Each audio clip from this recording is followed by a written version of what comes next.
Halo dulur-dulur, selamat datang lagi di channel Aditya Gustiawan. Terima kasih udah klik video ini. Buat yang baru tahu channel ini, aku ucapin selamat datang lur. Yang suka cerita-cerita horor, mungkin channel ini bisa memuaskan kalian di segmen Rustic. Udah siap nonton?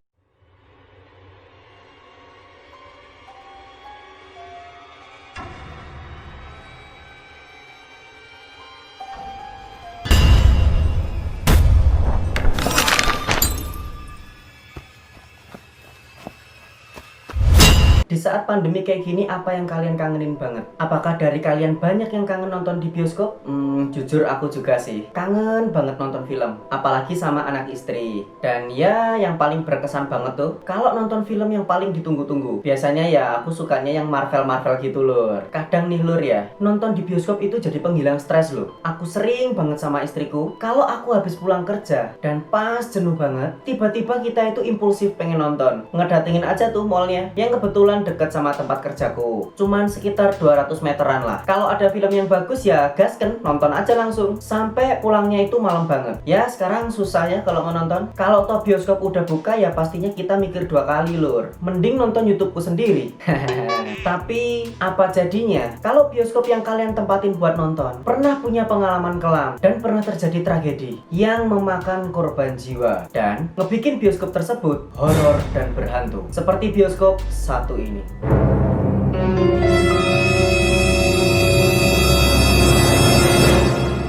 Bioskop ini adalah salah satu bioskop yang terkenal di kota Yogyakarta. Mungkin kebanyakan masyarakat Jogja udah pada tahu soal kisah kelam dan horornya salah satu bioskop di kota Yogyakarta. Dan ini tuh udah jadi rahasia umum lur. Jadi gak apa-apa ya kalau aku sebut nama bioskop ini. Tapi kalau buat orang yang gak tahu kisah kelam di bioskop ini, mungkin gak bakalan nyangka kalau bioskop ini pernah punya kisah kelam, yakni bioskop XX1 Yogyakarta. Bioskop ini terdapat di sebuah bangunan. Dulunya bangunan ini terdiri dari 2 lantai, yang terdiri dari Swalayan Hero dan Bioskop Empire 21. Nah, di sebelahnya itu juga ada bioskop. Namanya Bioskop Regent. Bioskop Regent inilah yang punya kisah kelam di masa lalu lur. Gimana ceritanya? Pada tanggal 23 September tahun 1999, kala itu sedang diputar film pas tengah malam atau midnight lur. Film dimulai pukul 22:15 malam. Awalnya penonton pada menikmati film kayak biasanya lur. Nggak ada hal ganjal atau keanehan. Dan penonton bioskop pun ya cukup banyak. Nggak sepi-sepi amat. Semua penonton pada ngikutin alur-alur yang ada di film. Ada yang ketawa-ketawa, saking terhiburnya sama film yang ada di bioskop ini. Tapi, tawa-tawa tadi berubah jadi jeritan histeris. Awalnya dikira penonton ngerasa ketakutan dengan film yang diputar. Ya, secara suara teriakan penonton di bioskop itu adalah hal yang wajar lur. Hal yang biasa juga. Jadi, banyak banget yang nggak sadar kalau jeritan itu pertanda telah terjadi sesuatu. Kemudian, mata penonton mulai kerasa perih dan kecium bau-bau gosong, seolah-olah ada benda yang kebakar. Ternyata cerita dan teriakan itu bukanlah reaksi dari penonton, melainkan terjadi kebakaran hebat dari belakang studio. Kepanikan udah menguasai penonton. Separuh gedung yang terdiri dari 8 studio habis terbakar. Api begitu cepat membesar, penonton udah pada histeris. Mereka saling dorong dan bahkan ada yang udah jatuh keinjek-injek sama penonton lain. Mereka saat itu udah gak peduli satu sama lain lur, cuman fokus buat nyelamatin diri. Dan saking paniknya, kayaknya ada sekitar ratusan orang yang keinjak dalam situasi kepanikan tersebut. Jeritan dan tangisan itu memecah kesunyian di kota Yogyakarta. Kobaran api makin lama makin cepat membesar, sampai ke atap studio pun juga ikutan terbakar. Pekatnya asap ngebuat penonton pada batuk, tenggorokan terasa panas, mata pun tak kuasa buat ngelihat karena rasa perih dari asap ini. Akhirnya, separuh studio hancur dan ambruk. Dan pada akhirnya, seluruh bangunan bioskop Regent habis terbakar, dihajar oleh si jago merah. Keesokan harinya, pada tanggal 24 September tahun 1999, berita duka tersebar di seluruh penjuru kota Yogyakarta. Dikabarin kalau bioskop Regent telah terbakar hebat. Belasan orang meninggal dunia, puluhan orang luka-luka, dan beberapa jenazah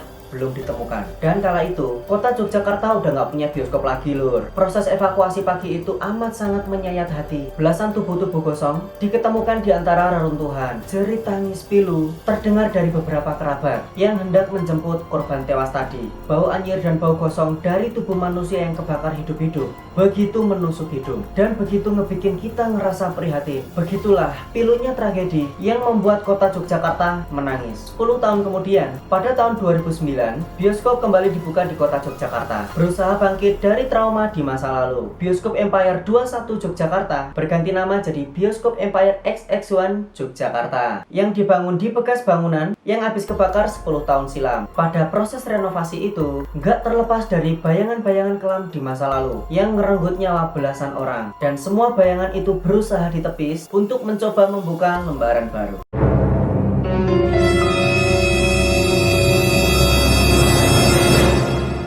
Selalu yang namanya lokasi atau tempat yang pernah terjadi hal mengenaskan pastinya nggak terlepas dari hal-hal mistis. Beberapa orang jadi saksinya lur, soal kejadian-kejadian aneh yang di luar nalar, yang makin menambah kesan horor sebuah bangunan yang pernah merenggut belasan korban meninggal. Salah satunya adalah kesaksian dari 4 orang yang mau nonton bioskop pas tengah malam atau midnight. Mereka beli tiket, bayar, nah udah tuh kan, tinggal nunggu giliran mereka buat masuk dan nyari tempat duduk mereka. Pas di dalam studio bioskop, mereka heran, film diputar tengah malam gini kok bisa rame banget, bahkan penuh lur. Harusnya biasanya sepi loh, dan kayak ada bau-bau gosong daging kebakar. Yang pastinya hal itu cukup merubah mood mereka lur. Dan yang lebih menjengkelkan mereka lagi, nomor kursi mereka ternyata udah ditempati orang. Langsung nih, mereka berempat kesal gitu kan, dan memutuskan untuk keluar studio. Yang pastinya ya mau protes ke penjaga studio. Pak, wah gimana ini? Masa studionya penuh banget gitu? Mana nomor kursi kita dipakai orang lagi? Pas penonton tadi itu komplain lur, si bapak penjaga tadi tiba-tiba ekspresi wajahnya berubah.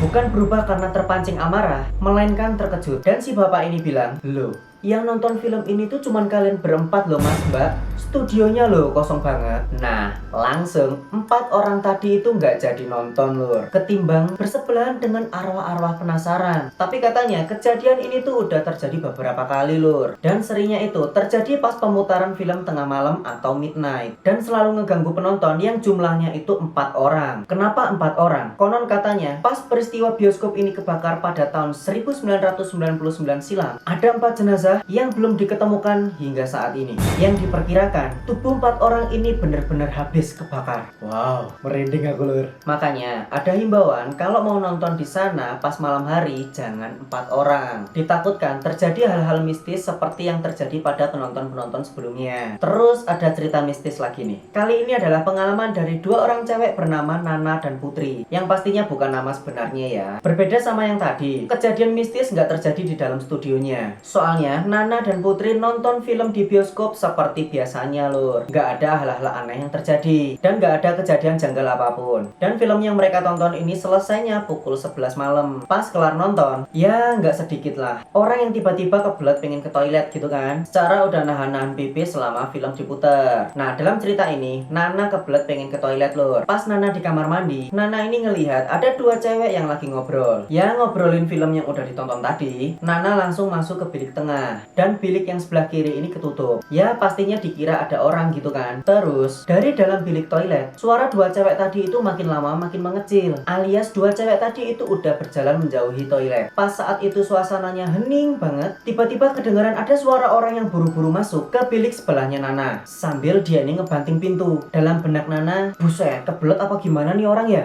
Nah udah tuh kan, si Nana ini selesai menunaikan panggilan alamnya ini lur. Terus dia cuci tangan. Nana ngedengar ada suara guyuran air di bilik sebelah kanan. Dia pas itu masih bisa mengabaikan suara tadi. Saat itu suasananya hening banget lur. Saking heningnya, suara gesekan resleting aja kedengar. Terus si Nana ini kepo. Dia ngelihat pintu bilik yang dimasukin orang tadi, yang kebelet tadi, itu berwarna hijau, alias nggak dikunci. Pas dia periksa, lah kok kosong? Lah tadi yang masuk siapa? Bulu kuduknya Nana langsung merinding lur. Nana langsung buru-buru keluar toilet. Nah nggak cuma di situ aja. Pas mau keluar, si Nana ini ketemu sama si Putri yang mau masuk ke kamar mandi. Si Nana nanya si Putri, Put mau gue tungguin gak? Si Putri mengiyakan lur. Nah pas di luar, si Nana ini ketemu sama si Putri yang lagi ngomel. Woi nak, gila lu lama banget di toiletnya, pingsan apa gimana lu ya? Si Nana langsung shock lur. Loh Put, bukannya lu barusan masuk toilet dan minta gue buat nungguin lo ya? Si Putri langsung jawab, hah? Enggak, gue dari tadi di sini. Terus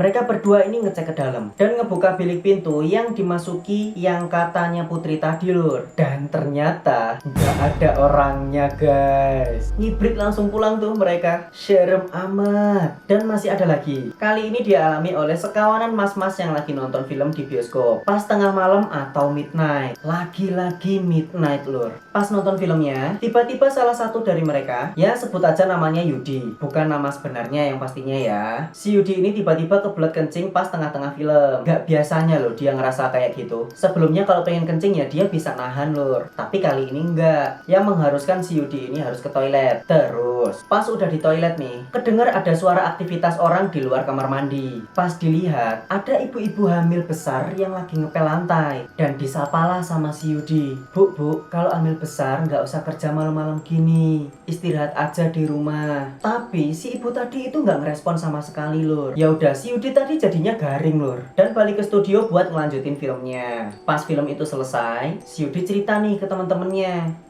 bro, tahu nggak? Tadi gue ngeliat OB ibu-ibu gitulah hamil besar masih kerja malam-malam gini. Kasian nggak sih? Terus teman-temannya pada melongo heran. Terus ditanya sama teman-temannya soal ciri-ciri ibu tadi. Dan pastinya si Yudi ini ngejelasin lur ciri-ciri si ibu tadi. Pas ditelaah lagi, ternyata ada beberapa keganjilan. Yang pertama, mana mungkin ada ibu-ibu hamil besar masih kerja tengah malam kayak gini. Kemudian yang kedua, pas disapa ibu tadi itu nggak ngerespon sama sekali. Dan yang ketiga, seragam yang dikenakan oleh ibu OB tadi itu berbeda dengan karyawan OB lainnya. Ternyata diduga si ibu tadi itu adalah salah satu korban tewas dari peristiwa kebakaran bioskop tahun 1999 silam. Gimana lur? Ngeri nggak? Tapi semua kejadian-kejadian mistis itu udah lama terjadi ya lur. Dan sekarang udah jarang terjadi hal-hal mistis lagi. Dan sekarang kan bioskop itu tadi udah rame. Kesan horor atau mistisnya tadi itu udah mulai berkurang. Jadi jangan takut buat nonton di sana ya. Itu adalah salah satu bioskop terbaik yang ada di kota Yogyakarta. Oke, sekian pembahasan kali ini tentang tragedi kelam bioskop di kota Yogyakarta. Bagi kalian nih, kalau ada yang mau sharing tentang pengalaman kalian nonton di bioskop tadi, bisa kalian tulis di kolom komentar. Oke, seperti biasa buat kalian yang suka dengan video ini, jangan lupa like dan subscribe, nyalain juga lonceng notifikasinya biar kamu tahu aku upload video baru. Dan kalau menurut kalian video ini cukup menarik, jangan lupa di-share atau bagikan video ini ke teman-teman atau kerabat kalian. Terima kasih yang udah menonton, sampai bertemu di video berikutnya. Bye bye lur.